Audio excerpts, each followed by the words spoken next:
WICR.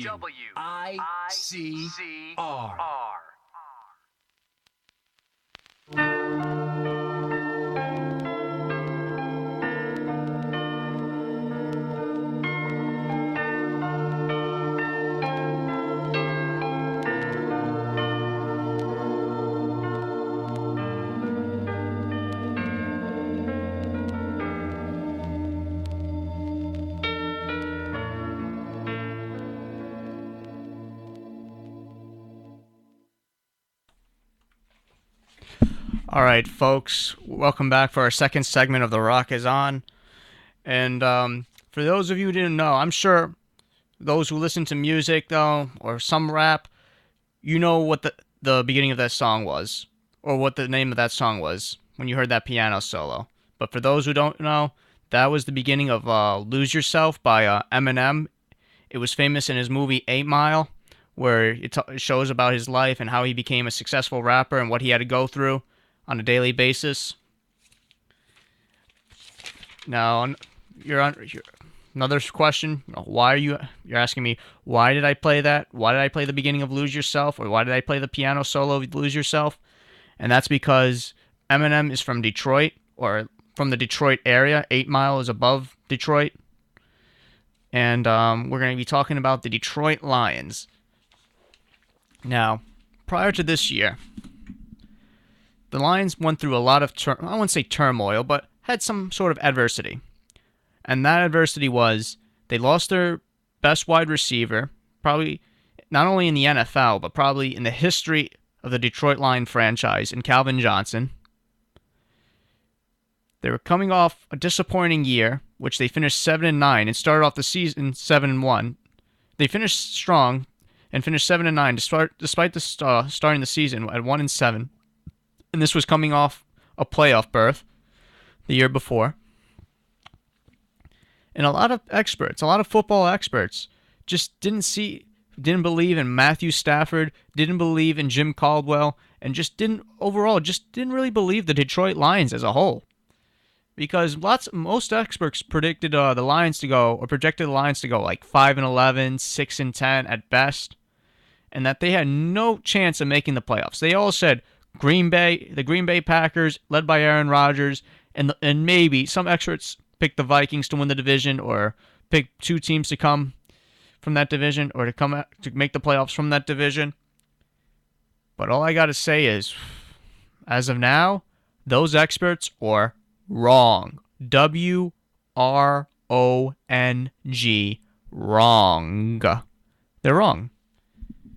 Because as of now, the Detroit Lions are 7-4, sitting on top of the NFC North. They are in the third or fourth seed. Could possibly get a third seed, but they're somewhere in the third, fourth seed. They have the tie, and you know what? And it seems inevitable that this team is not only going to make the playoffs, but they're going to win the division.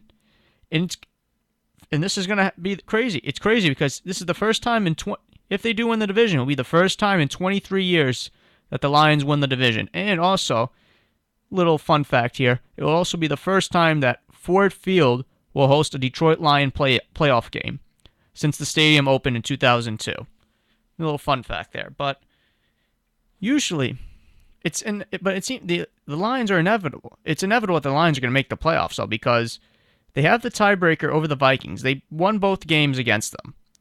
Green Bay, the Packers, despite Aaron Rodgers having a great performance on Monday Night Football against the Eagles, they're decimated with injuries in their secondary. They're constantly getting burnt, and they have no solid running back because their main guy, Eddie Lacy, is done for the year. He was hurt. He had an ankle injury, and he was put on IR, I think, week 7. So basically, they just have who? James Starks? Other than that, they don't really have a lot there. And it just seems like with the Packers, it's like if you watch the Packers this year, they're having a down year. There's no denying that. But with the Packers, though, it's like if Aaron Rodgers isn't clicking, if he's not doing well, the team just sputters out of control. It's like he has to single-handedly put the whole team on his back just to give the team a chance to win. Aaron Rodgers. And I don't think the Packers are going to make the playoffs, though. So there's that. Referring back to the Vikings, I think they could be. They're in the wild card chase, and they could make it. They have a great defense. Granted, they struggled as a team. They struggled the last 5-6 weeks, but they can make it if either the Redskins or the Giants collapse. And also, lastly, with the Bears, they're 2-9. The only thing they're competing for is their number 1 overall pick, and they're definitely going to be in the top 5 in the next year's draft when all is said and done. So the Lions are going to make the playoffs. They're going to make the playoffs. And they're going to host at least one home game. And you know, historically, when you think about the Detroit Lions, not a lot, very few to practically no positive things come to mind. Because when you think of the Detroit Lions, you think of ineptness at the quarterback position. John Kitna, Joey Harrington, Dan Orlowski, who's the backup QB now for the Lions, ironically. But when you also other things that come to mind when you think about the Detroit Lions, you think of the fact that Barry Sanders, their 2 greatest players of all time, and Hall of Fame running back Barry Sanders, and soon-to-be Hall of Famer wide receiver Calvin Johnson retired at a young age, and when they had so much left in the tank. And arguably, during the Super Bowl era, those were probably their 2 best players in the history of the franchise. I'm not talking about current players now, because I'm sure Stafford will be up there. But in terms of the Super Bowl, in regard to the Super Bowl era, those are their only 2 best players that ever played a down or played in a Detroit Lion uniform. Also, another thing that comes to mind when you think of the Detroit Lions is they're the only team in NFL history to go 0-16 back in 2008. Now, the Browns, they could possibly join that list and be the second team after this year, but they still have 5 games. They can win 1 game. Who knows? Or maybe they lose it all. You never know. But as of now, the 2008 Detroit Lions are the only team in NFL history to go 0-16 in an NFL season. And lastly, when you think of the Detroit Lions, you think of the fact that this team has never even played in a Super Bowl, and that they only have one, I repeat, the Detroit Lions only have 1 playoff victory in the last 50 years. And that came in January of 1992 when they beat the Dallas Cowboys, the Jimmy Johnson, Troy Aikman Cowboys, followed by with Michael Irvin and Emmitt Smith. They beat the Cowboys in the divisional round that year, and then they got crushed by the Redskins in the NFC title game. And they went on to beat the Buffalo Bills in Super Bowl 26. Excuse me. So the Lions never even played. They were one of 4 teams that never even played in a Super Bowl during the Super Bowl era. The others are the Browns, the Texans, and the Jaguars.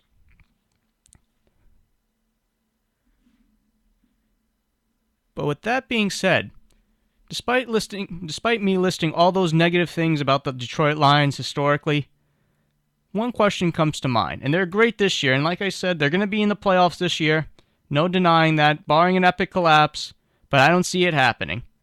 Because Matthew Stafford's been playing phenomenally, and I think they'll win 2 or maybe even 3 of these next games. 2 or 3 of these next 5 games. But with that being said, what would it be like if the Detroit Lions won the Super Bowl? Because if you look at it this way, if the Detroit Lions win the Super Bowl, it's not only going to be great for the city of Detroit, but it's also going to be great for the NFL. And here's why. The Lions, as we all know, are one of the worst snake-bit franchises, and not only in the NFL, but in all professional sports. They dealt with a lot of scrutiny, dealt with a lot of bad draft picks, a lot of bad players, one head coach getting fired after the other, and just pure bad luck. Jets are right up there, but at least the Jets had some success. Lions barely had any.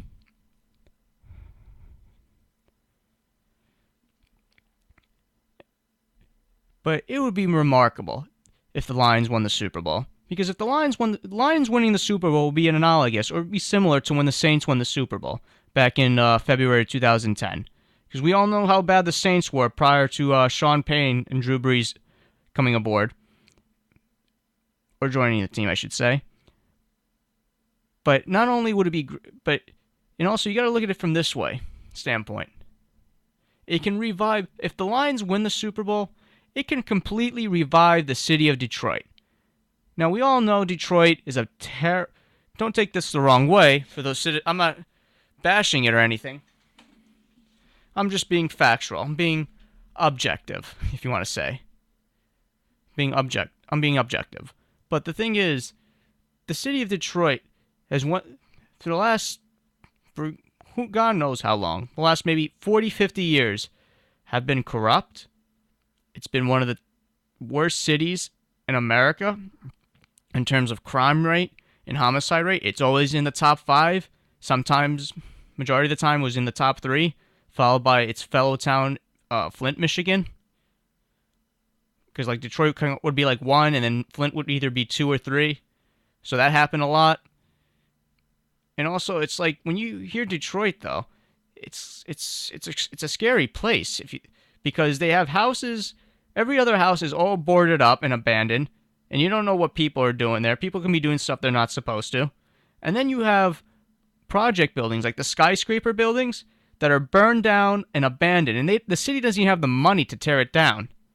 That's how corrupt Detroit is.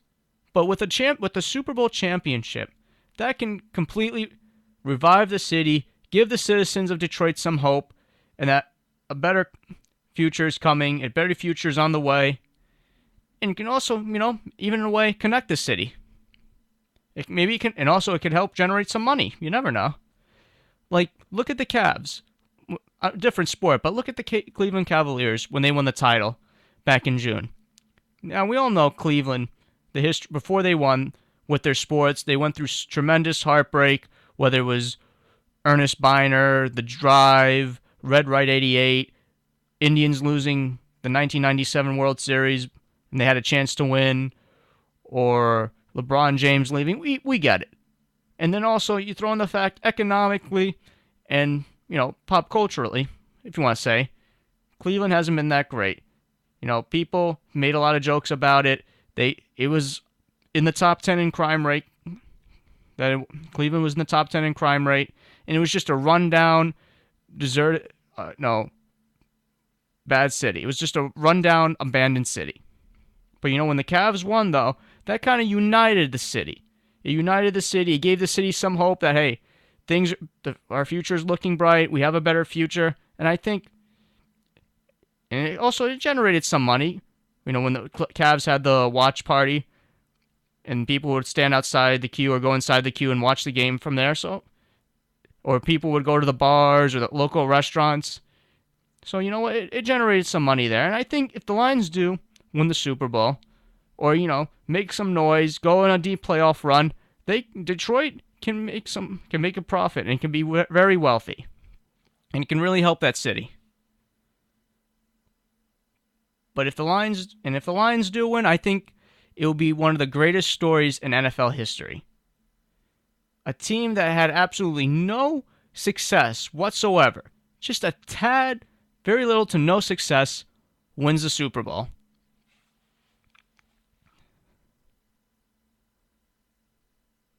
And this team has it all. They have great wide receivers. Their wide receivers are making up for the loss of Calvin Johnson. Like with veteran receiver Anquan Boldin, who's played in 2, won a Super Bowl with the Ravens. Golden Tate, who has also won a Super Bowl with the Seahawks.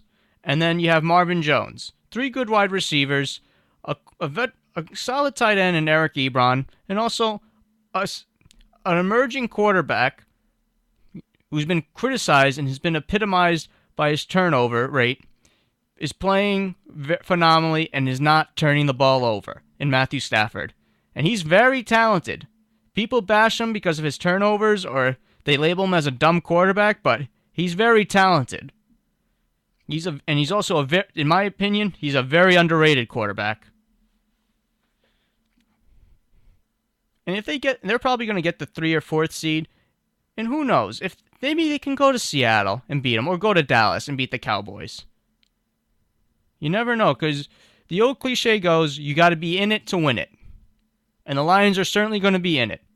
And they haven't had success in the first 50 Super Bowls, and who knows, maybe they'll have success in the next 50. And that concludes our second segment.